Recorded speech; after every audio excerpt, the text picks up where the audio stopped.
दोस्तों आप सभी को स्वागत है आपको अपने YouTube channel RVS studio point पर। दोस्तों आपको इस वीडियो को शुरू से लेकर लास्ट तक देखना है भाई, बहुत ज़्यादा इम्पॉर्टेंट होने वाला है ये वीडियो।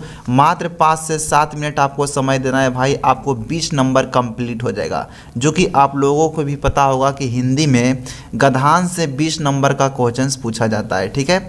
तो अगर आप गद्यांश ये इस वीडियो को देख लेते हो भाई, 5 से 7 मिनट आपको लास्ट तक बने रहना है। तो कुछ लोग यहाँ पे सोचते होंगे कि गद्यांश तो बिल्कुल आसानी से बन सकता है बिना पढ़े हुए और बिना समझे हुए। तो देखिए बना सकते हैं, लेकिन आपको गलत भी हो सकता है। तो इसमें आपको लास्ट तक बने रहना है। आपको गद्यांश का पढ़कर कैसे गद्यांश का क्वेश्चन का उत्तर दिया जाता है आपको बहुत ही बेहतरीन ढंग से यहाँ पे समझाने वाले हैं, ठीक है। तो आपको 20 नंबर कंप्लीट हो जाएगा मात्र इस वीडियो देखने के बाद, ठीक है। तो आपको लास्ट तक बने रहना है। तो चलिए ज़्यादा से यहाँ पे समय आपको भी यहाँ पे व्यस्त नहीं करते हैं, जल्दी से यहाँ पे स्टार्ट करते हैं जो मेरा आज का ये टॉपिक है।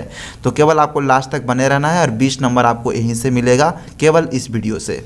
तो देखिए यहाँ पे आपको बनाना क्या होता है कि आपको खंड बा में आपको गद्यांश 2 को बनाना होता है, ठीक है। सबसे पहले क्वेश्चन नंबर 1 में दिया रहेगा इस तरह से का और खा करके।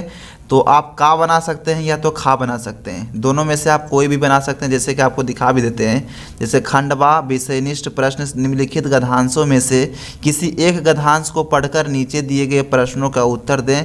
प्रत्येक प्रश्न 2 अंक का होगा। तो यहाँ पे 5 प्रश्न को आपको उत्तर देना है भाई इसी गद्यांश को पढ़ के। तो एक का में आपको ऑप्शंस दिया जाएगा और एक आपको दिया जाएगा, देखिए यहाँ पे खा, ठीक है, खा। तो दोनों में से आप किसी भी गद्यांश को बना सकते हैं। आप या तो का बना सकते हैं या तो खा बना सकते हैं, आपको 10 नंबर यहाँ से मिलेगा। इसी तरह से यहाँ पे देखिए पॉइंट नंबर 2, यहाँ पे क्वेश्चन 2 पे आ जाइए। तो क्वेश्चन 2 में भी देखिए गद्यांशी है, निम्नलिखित गद्यांशों में से किसी एक गद्यांश को पढ़कर नीचे दिए गए प्रश्नों के उत्तर दें। इनमें भी आपको का और खा 2 यहाँ पे क्वेश्चंस आपको रहेगा, एक का रहेगा और एक खा रहेगा, देखिए इस तरह से। तो चाहे तो आप का बना सकते हैं, चाहे तो आप खा बना सकते हैं, आपका मर्जी, ठीक है। तो इससे भी आपको 10 नंबर मिलेगा। तो टोटल यानी कि 10 नंबर और 10 नंबर 20 नंबर गद्यांश से पूछा जाता है। तो आपको लास्ट तक बने रहना है। तो गद्यांश यहाँ पे गद्यांश से क्वेश्चन जो आता है उसका आंसर कैसे दिया जाता है यहाँ पे बहुत ही बेहतरीन ढंग से, बहुत ही आसानी तरीके से आपको समझाने वाले हैं। तो देखिए सबसे पहले कुछ लोग गलती यहाँ पे क्या करते हैं कि सबसे पहले वो गद्यांश को पढ़ लेते हैं शुरू से लेकर लास्ट तक, उसके बाद यहाँ पे क्वेश्चंस का उत्तर देते हैं। तो ऐसा करना देखिए गलत है, आपको देर लग सकता है, क्वेश्चंस का आंसर देने में आपको देर लग सकता है। सबसे पहले आप क्या कीजिए कि आप गद्यांश को शुरू से लेकर लास्ट तक ना पढ़ के आप यहाँ पे क्वेश्चंस को ही पढ़िए कि क्वेश्चन नंबर 1 में क्या इसका उत्तर देना है। तो क्वेश्चन नंबर 1 में क्या है, तो देखिए समय किसके द्वारा दिया हुआ मूल्यवान उपहार है, ठीक है। ये सभी क्वेश्चंस जो आपको दिख रहा है 1, 2, 3, 4 और 5, पाँचों क्वेश्चंस यहाँ पे प्रत्येक क्वेश्चन 2 नंबर का मिलेगा, यहाँ पे 10 नंबर का मिलेगा। तो सबसे पहला क्वेश्चन यहाँ पे समय किसके द्वारा दिया हुआ मूल्यवान उपहार है, हमें इस क्वेश्चंस का आंसर देना है भाई इस गद्यांश के द्वारा। जैसे मान लिया यहाँ पे का उदाहरण हम यहाँ पे दे रहे हैं, आप चाहे तो गद्यांश खा भी बना सकते हैं, कोई दिक्कत नहीं है। यहाँ पे तरीका हम आपको बता रहे हैं कि गद्यांश का उत्तर कैसे दिया जा सकता है, वो भी बिल्कुल जल्दी से। तो यहाँ पे शुरू से हम गद्यांश को ना पढ़ के यहाँ पे सबसे पहले हम क्वेश्चंस को पढ़ लिए। क्वेश्चन नंबर 1 में यहाँ पे क्वेश्चन क्या है, तो समय किसके द्वारा दिया हुआ मूल्यवान उपहार है। अब हमें यहाँ पे देखिए इसका उत्तर यहाँ पे देना है। तो सबसे पहले शुरू से ही पढ़ते जाएंगे गद्यांश को। तो यहाँ पे देखिए क्या है, समय प्रकृति का दिया हुआ सबसे अधिक मूल्यवान उपहार है। देखिए हमें यहाँ पे डायरेक्ट क्वेश्चन यहाँ इसका आंसर देखिए शुरू लाइन से ही मिल गया। यहाँ पे क्वेश्चन क्या है, तो यहाँ पे क्वेश्चन है समय किसके द्वारा दिया हुआ मूल्यवान उपहार है। तो यहाँ पे इसका आंसर डायरेक्ट हमें देखिए फर्स्ट लाइन से ही मिल गया गद्यांश से, समय प्रकृति का दिया हुआ सबसे अधिक मूल्यवान उपहार है। तो इसका आंसर आप यहाँ से लेकर भाई यहाँ तक दे दोगे क्वेश्चन नंबर 1 का आंसर, ठीक है। क्वेश्चन नंबर 1 का आंसर आप यहाँ से लेकर यहाँ तक लिख देंगे तो आपको 2 नंबर मिल जाएगा। कितना आसान है। और कुछ लोग जो यहाँ पे गद्यांश भी नहीं बना पाते हैं सही ढंग से भाई, तो कितना गलती करते हैं आप समझ ही सकते हैं। इतना आसान यहाँ पे आपको 20 नंबर उठाना होता है। तो आपको लास्ट तक आपको बने रहना है, बहुत ही आसानी से आप 20 नंबर उठा सकते हो गद्यांश से। केवल आपको छोटा सा वीडियो यहाँ पे बनेगा, आपको लास्ट तक बने रहना है। आप यहाँ पे अगर वीडियो पर से भाग जाते हो भाई तो 20 नंबर आपको यहाँ पे बर्बाद हो सकता है। 20 में आप यहाँ पे 20 नहीं उठा खाते हो तो बहुत ज़्यादा आप पछताने वाले हो। क्योंकि इसमें कोई खास दिमाग लगाना होता नहीं है, केवल आपको इसी से आपको पढ़कर आंसर, हर एक क्वेश्चन का आंसर निकालना होता है, जो भी 5 क्वेश्चन है। तो इसमें भी आप गलती करोगे, आपको वीडियो आप नहीं देखते हो, आपको पता नहीं रहेगा, तो आप गलती कर सकते हैं। तो ऐसा गलती से बचने के लिए यहाँ पे आपको लास्ट तक बने रहना है। अब यहाँ पे देखिए अगला क्वेश्चन क्या है, तो अगला क्वेश्चन यहाँ पे क्वेश्चन नंबर 2 पे आइए। फिर हम इसी तरह से सबसे पहले गद्यांश को ना पढ़ के सबसे पहले हम क्वेश्चंस को पढ़ेंगे कि क्वेश्चन नंबर 2 का यहाँ पे क्वेश्चन क्या है। तो क्वेश्चन नंबर 2 में है, समय पर कार्य करने वाले व्यक्ति को क्या नहीं देखना पड़ता है। तो यहाँ पे हमें क्वेश्चन 2 मिल गया, समय पर कार्य करने वाले व्यक्ति को क्या नहीं देखना पड़ता है। अब इसका आंसर देखिए हमें गद्यांश से पढ़ना होगा, तो फिर यहाँ पे हम शुरू से पढ़ेंगे।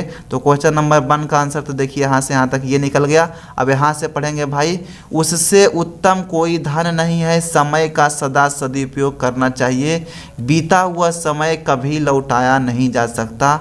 जीवन में अनेक लोगों की शिकायत होती है कि समय नहीं था, या वे कामना करते हैं कि काश मेरे पास कुछ समय और होता। तो बहुत से व्यक्ति समय निकल जाने पर पछताते हुए देखे जाते हैं। यह सत्य है कि इन लोगों को कुछ और समय मिल जाता तो परिणाम कुछ और ही होता, लेकिन यह संभव नहीं कि बीते हुए समय को फिर लौटाया जाए। अब यहाँ पे क्वेश्चन क्या है, समय पर कार्य करने वाले व्यक्ति को क्या नहीं देखना पड़ता। अभी तक आंसर नहीं मिला, यहाँ से लेकर यहाँ तक हम पढ़ें फिर भी अभी तक आंसर नहीं मिला। तो अब यहाँ पे देखिए और पढ़ेंगे, यहाँ पे और भी गद्यांश में लाइन से दिया गया है। तो यहाँ पे देखिए अब क्या है, अपने कार्य को कुछ समय पहले ही शुरू कर देते तो फिर उन्हें पछताना नहीं पड़ता। समय पर कार्य करने वाले व्यक्ति को कभी निराशा का मुंह नहीं देखना पड़ता। तो यहाँ पे देखिए इसका आंसर मिल गया। क्वेश्चन नंबर 2 में क्या है, तो समय पर कार्य करने वाले, ध्यान से आपको पढ़ना होगा, समय पर कार्य करने वाले व्यक्ति को क्या नहीं देखना पड़ता। ठीक है, तो यहाँ से हमें देखिए आंसर मिला कि समय पर कार्य करने वाले व्यक्ति को कभी निराशा का मुंह नहीं देखना पड़ता। देखिए आंसर मिल गया कि नहीं मिल गया। तो क्वेश्चन नंबर 2 का आंसर देखिए आपको यहाँ से लेकर आपको यहाँ तक लिखना होगा। ठीक है, क्वेश्चन नंबर 2 का आंसर तो कितना आसानी से मिल गया। अब यहाँ पे हम शुरू से लास्ट तक यहाँ पे गद्यांश को पढ़ लेते हैं। अब यहाँ पे कंफ्यूज हो जाते हैं बार बार कि कौन सा क्वेश्चन का पहले हम उत्तर दें, तो यहाँ पे इसी चीज़ से आपको यहाँ पे बचना होगा। तो क्वेश्चन नंबर 2 तक बिल्कुल हम कंप्लीट आंसर दे दिए भाई। अब यहाँ पे देखिए क्वेश्चन नंबर 3 का हमें आंसर देना है। तो सबसे पहले फिर यहाँ पे 3 क्वेश्चन पढ़ेंगे। 2 तक तो कंप्लीट हो गया, बहुत आसान है बनाना। यहाँ पे आपको लास्ट तक केवल बने रहना है। आप यहाँ पे उठा सकते हैं 20 नंबर। तो अब यहाँ पे क्वेश्चन नंबर 3 में क्या है, तो क्वेश्चन नंबर 3 को आप लोग ध्यान दीजिए। क्वेश्चन नंबर 3 में है, किसका सदुपयोग करना चाहिए। क्वेश्चन है क्वेश्चन नंबर 3 में है, किसका सदुपयोग करना चाहिए। अब इसका आंसर हमें देखिए फिर से गद्यांश को पढ़ना है, तो इसका आंसर मिल जाएगा।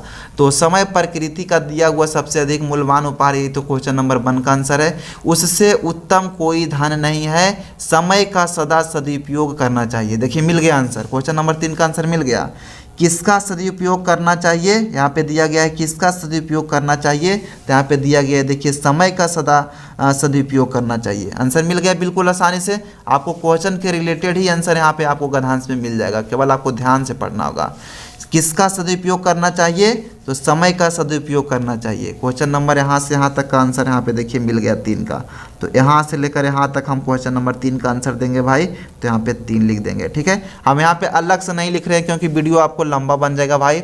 तो यहाँ पे हम चाहते हैं कि वीडियो लंबा भी ना बने, आपको यहाँ पे बेस्ट यहाँ पे आपको समझाने का कोशिश करते हैं। तो ऐसा करने से आप लोग समझ रहे हैं कि यहाँ से लेकर यहाँ तक क्वेश्चन नंबर 1 का आंसर हो गया, यहाँ से लेकर यहाँ तक क्वेश्चन नंबर 3 का आंसर हो गया, और यहाँ पे क्वेश्चन नंबर 2 का आंसर देखिए यहाँ से लेकर यहाँ तक हो गया। यहाँ पे यदि हम लिखते हैं यहाँ पे तो थोड़ा सा वीडियो का लेंथ बढ़ जाता, तो आपको यहाँ पे 1-1 मिनट का आपको वैल्यू देना है भाई, तो आपको यहाँ पे ध्यान देना होगा।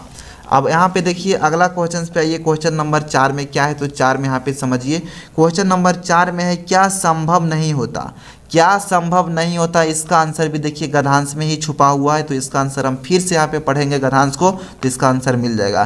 क्या संभव नहीं होता, तो इसका आंसर देखिए क्या मिलेगा।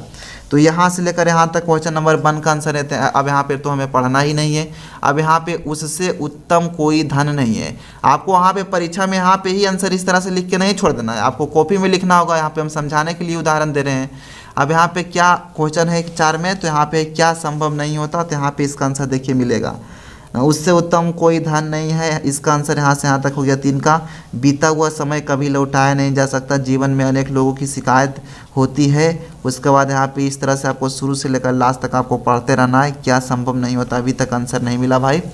तो अब यहाँ पे सत है कि इन लोगों का कुछ और समय मिल जाता तो परिणाम कुछ और ही होता, लेकिन यह संभव नहीं कि बीते हुए समय को फिर लौटाया जाए। ठीक है, क्या संभव नहीं होता, तो यहाँ पे देखिए यह संभव नहीं है कि बीते हुए समय को फिर से लौटाया जाए। इसका आंसर देखिए मिल गया। तो इस तरह से अब देखिए आगे कहीं पे नहीं है संभव के बारे में, तो यानी कि हमें यहाँ पे साफ साफ पता चल गया कि ये क्वेश्चन का आंसर क्या संभव नहीं होता। तो यहाँ पे देखिए आंसर इसका मिल गया, यह संभव नहीं है कि बीते हुए समय को फिर लौटाया जाए। देखिए कितना आसानी से इसका आंसर मिल गया क्वेश्चन नंबर 4 का। तो यहाँ पे 4 लिखेंगे। ठीक है, 4 का आंसर हमें मिल गया। तो अब आपको कॉपी पर लिखना है, ध्यान देना है आपको। यहाँ पे हम वीडियो को लंबा नहीं बनाना चाहते हैं, इसलिए इसका आंसर कहाँ से कहाँ तक होगा यहाँ पे हिंट आपको हम दे रहे हैं। तो क्या संभव नहीं होता भाई, तो यह संभव नहीं है कि बीते हुए समय को फिर लौटाया जाए। तो यहाँ से यहाँ तक आंसर क्वेश्चन नंबर 4 का हो जाएगा। अब यहाँ पे देखिए अगला क्वेश्चन पे पढ़िए। क्वेश्चन नंबर 4 तक बिल्कुल यहाँ पे कंप्लीट आंसर दे दिए भाई। अब 5 पे आइए। 5 में क्या है, तो 5 को आप लोग जल्दी से ध्यान दीजिए। कौन विद्यार्थी असफल नहीं होते, कौन विद्यार्थी असफल नहीं होते, इसका आंसर हमें देना है। तो इसका आंसर भी देखिए गद्यांश में ही छुपा हुआ है। तो देखिए कहाँ है, सबसे पहले हम यहाँ पे फिर से शुरू से पढ़ेंगे। तो यहाँ से यहाँ तक तो क्वेश्चन नंबर 1 का आंसर है। अब यहाँ पे देखिए कौन विद्यार्थी असफल के बारे में यहाँ पे देखना है। तो अभी तक तो असफल शब्द नहीं आया यहाँ पे। ठीक है, अभी तक असफल शब्द यहाँ पे झलका ही नहीं। अब यहाँ से यहाँ तक देखिए पढ़ेंगे फिर से।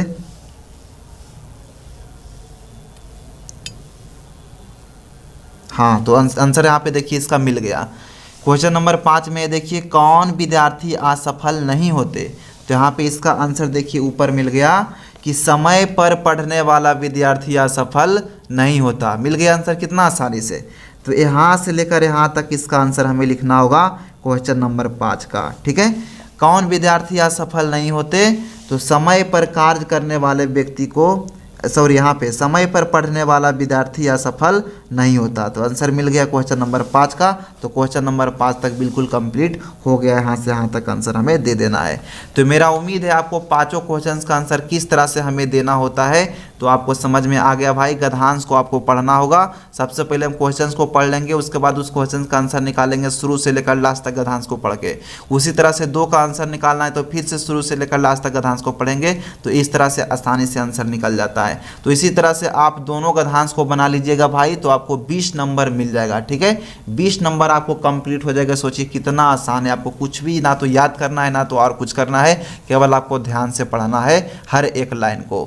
तो आपको 20 में 20 आपको गद्यांश में मिल जाएगा। ठीक है, तो आपको अगर वीडियो अच्छा लगा हो भाई तो वीडियो को जल्दी से आप लोग लाइक कर दीजिएगा, और चैनल पर नया है तो चैनल को सब्सक्राइब करके बेल आइकन को ऑल करके रखिए।